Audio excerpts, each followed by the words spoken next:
Check. What's good? Did y'all see that number, man? We hit it. 2K subs. I just want to give a special shout out to all of my subscribers, man. I'm really starting to realize what I want to do with the channel. I want to connect more with my subscribers. I want to connect more with those who are a part of this producer community, producers like myself who love music, who are hungry to get better. So as of today, I am now offering group and one-on-one coachings for Ableton. So any producers out there who have been rocking with the channel for a while, and I was able to lock in with one of my subscribers by the name of Cal. Cal hits me up on Instagram and he shows love, and he jumped into one of my one-on-one Ableton coaching. And I got some footage from the session that's going to be at the end of the video, so stay tuned, see how the vibe is. We had a good time. I just started a Discord, so you guys can join my Discord. The link is in the description of the video. So in there, you know, we can all stay connected. We can all stay in contact with one another. So today we're going to take a quick deep dive into the world of drum breaks. I want to share some tips and tricks, some things that I do to process my drum breaks, ways that I go about chopping them, and all of that. So here's what we're going to be laying the drum break to.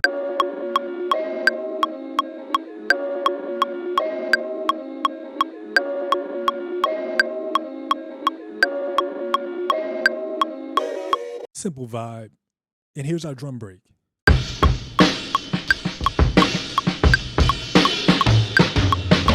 Dope drum break, but as you can hear, it's off time. The very first thing that we should do to the drum break is warp it up. Hit that warp button, and we're gonna get in and we're gonna listen to the track while the metronome is playing, and we're going to align these transients and warp markers according to the grid in perfect time.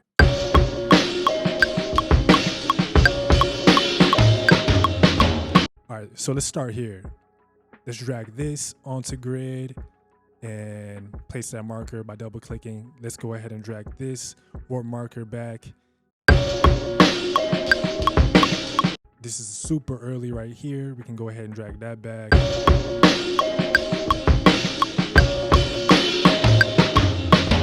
This looks early. It's starting to sound way better. Let's drag this one forward. This looks super late. We can drag that forward. We drag this one back a little bit.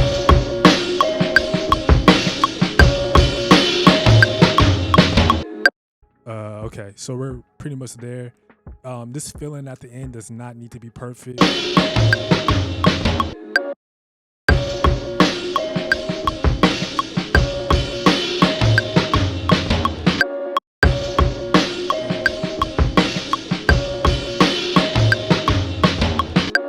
All right, so we got that warped up, sounding good. All right, so everything I'm going to show you is just a few tools that you can just apply according to your taste. So after warping it, we can go ahead and chop and regroove the drum break. So you have two options for chopping and regrooving. You can chop it right on the arrangement view, or you can drag the drum break into simpler and chop it up with the slice marks and play it out on your MIDI controller. So let me go ahead and chop it up first on arrangement view.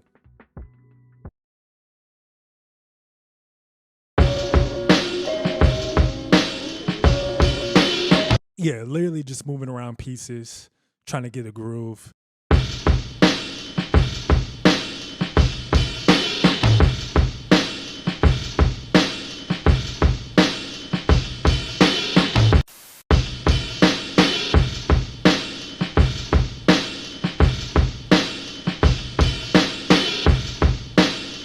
I enjoy most the next technique, which is dragging the drum loops into simpler and playing them on your MIDI controller.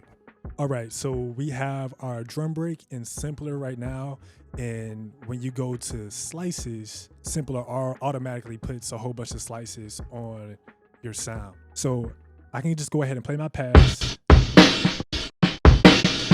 These are all the slices that Ableton has automatically put there. Edit these slice marks so we can get the right groove out of this drum break when we play it.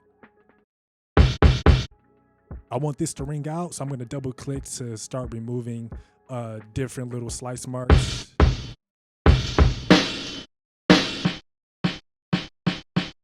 Let's see.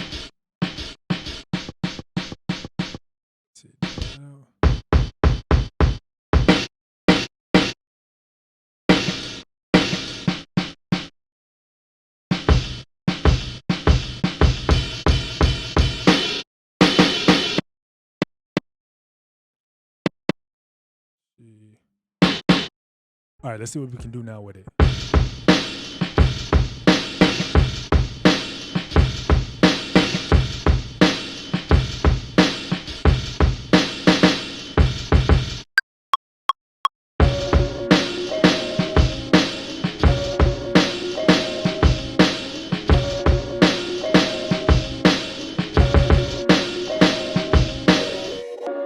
So after our basic chops are set, now we can get into some processing.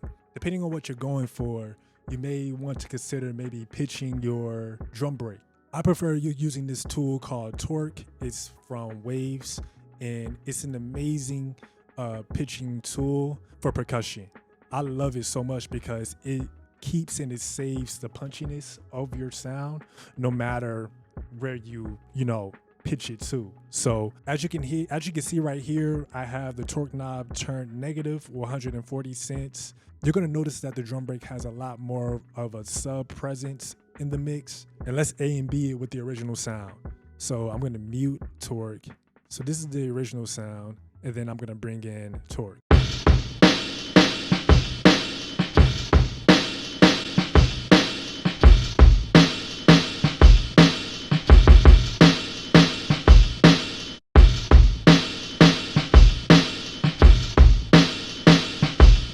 So Torque added a lot more body to that drum break.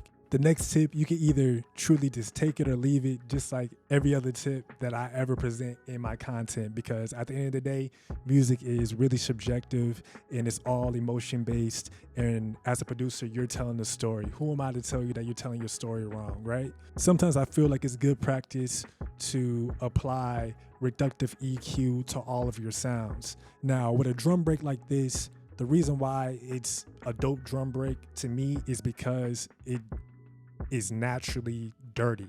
It's imperfect, it's crunchy, it's just a nasty drum break. But with that being said, there's probably a few frequencies that we can clean up, reduce without destroying its character. I'm gonna grab Pro Q and we're gonna do some reductive EQ to this drum break.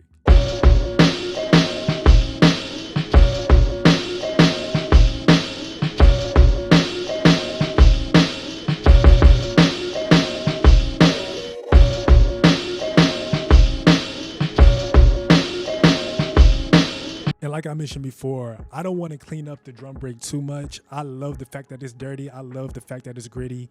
It kind of opened up when I cleared out some of the low end. There's only one more tool that I want to make sure that I mention, and that's Smack Attack by Waves. And it does exactly what it sounds like it does. It adds more smack to your percussion.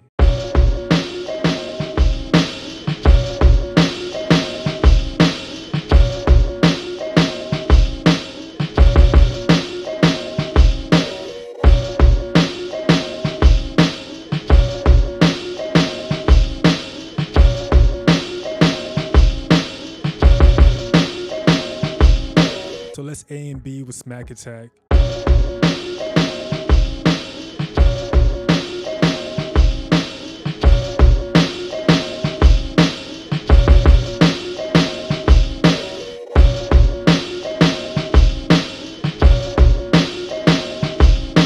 So there you have it. 5.5 steps, I believe that was, to getting your drum breaks to hit better, to fit in the mix.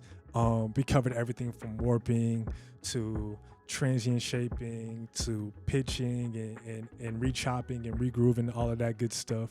Before we get out of here, I just want to say thank you again, man, for the 2K subscribers. And you guys, don't forget to sign up for your Ableton coaching sessions with me. To stick around for the one-on-one coaching session sneak peek with the homie Kyle. I provide group sessions and one-on-one sessions. This is going to be a normal thing going forward. So take advantage, man. If you're trying to learn, if you're trying to get better, there's going to be time in the sessions to ask questions, all sorts of stuff, man. I'm just trying to add to the producer community, man. And this is where the skill difference is, that I'm gonna be for the next like 2-3 months, I'm gonna be like inspired to keep going, just because like chopping it up with you and like seeing you do it is just gonna be a lot of inspiration for me to keep doing it for like the next couple months. So like, I guess right now, man, like, what would you like to see from me right now? Would you like for me to like to literally just like make like a 8 bar loop with this sample and Yeah. okay, cool. All right, cool. I'm trying to I'm just trying to get a rhythm going with the sample.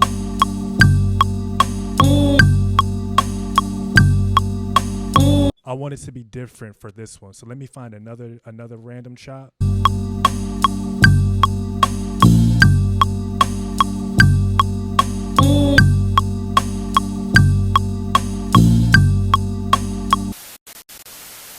It's just it's just crazy, just like Crazy. seeing it.